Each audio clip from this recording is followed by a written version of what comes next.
আপনি অনেকদিন ধরেই আন্তর্জাতিক সংবাদ মাধ্যমের সঙ্গে কাজ করছেন। সেক্ষেত্রে অনেক কিছুই আপনি জানেন যে বাংলাদেশের মানে প্রেক্ষাপট আর আন্তর্জাতিক প্রেক্ষাপট যথেষ্ট ভিন্ন আছে নিশ্চয়ই। কোন বিষয়গুলো আপনার কাছে পার্থক্যটা ধরা পড়ে বেশি যে বাংলাদেশের সাংবাদিকদের এই জায়গাগুলোতে আরও বেশি উন্নতি করার জায়গা আছে? সেটি আপনার কাছে কোন জায়গাগুলো মনে হয়? বাংলাদেশের সাংবাদিকদের সব থেকে বেশি উন্নতি করার যে জায়গাটা সেটা হচ্ছে ইন্টিগ্রিটি অথবা নিজের সততা। এটা এটা উন্নত করার অনেক সুযোগ আছে, অথবা এটাতে আরো বেশি করে নজর দেওয়ার প্রয়োজন বলে আমার কাছে মনে হয়।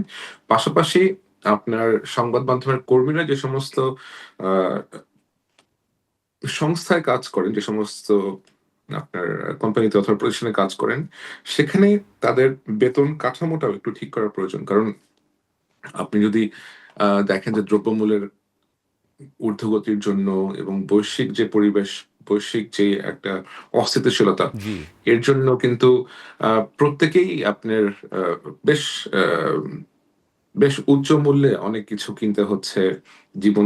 আপনার জীবিকার যে মান অথবা জি। এটাকে ধরে রাখতে হলেও আপনাকে একটা একটা মিনিমাম স্ট্যান্ডার্ডের স্যালারি না থাকলে তো মানুষজন নিজের লাইফস্টাইল মেনটেন করতে পারবে না।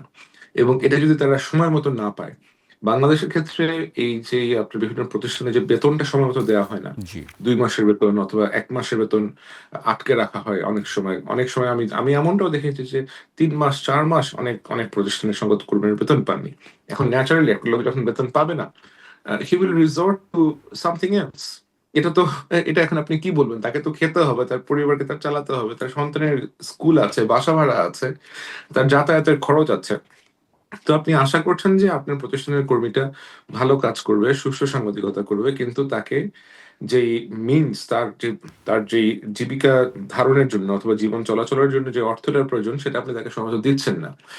আবার আমি যেটা বললাম যে আমরা আশা করছি যে সাংবাদিকরা সৎ হবেন এবং তাদের যে ইন্টিগ্রিটি, একটা জি। মোরাল গ্রাউন্ড তারা ধরে রাখবেন।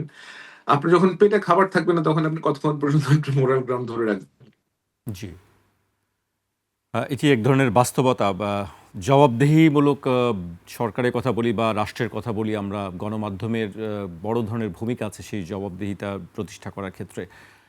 আপনি আসলে জি। জবাবদিহিমূলক রাষ্ট্র কিভাবে দেখেন?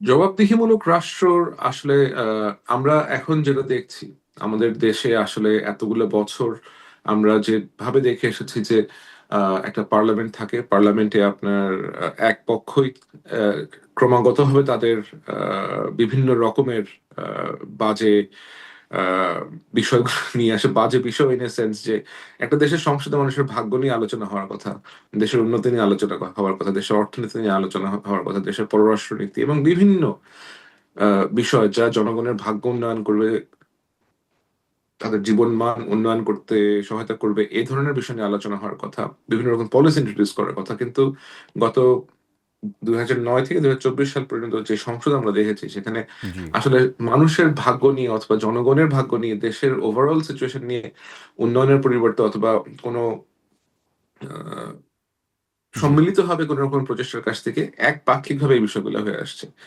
যেটা আসার কথা সেটা হচ্ছে যে আমরা রিসেন্টলি যে নির্বাচনটা হয়েছে 2026 সালে, এরপরে আমরা সংসদে দেখছি যে সকল আহ, দলের আপনার মতামত গ্রহণ করা হচ্ছে, সবাই এখানে আপনার ফ্রিলি কথা বলতে পারছেন, and they are contributing to the nation building.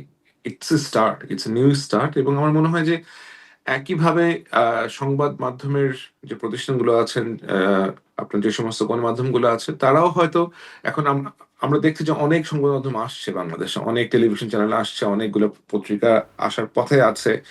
তো এরা যখন আসবে এবং অলরেডি যারা আছেন, আমি আশাবাদী যে হয়তো একটা জবাবদিহিতার ক্ষেত্র তারা তৈরি করতে সক্ষম হবেন, looking at the G. Parliament of the country.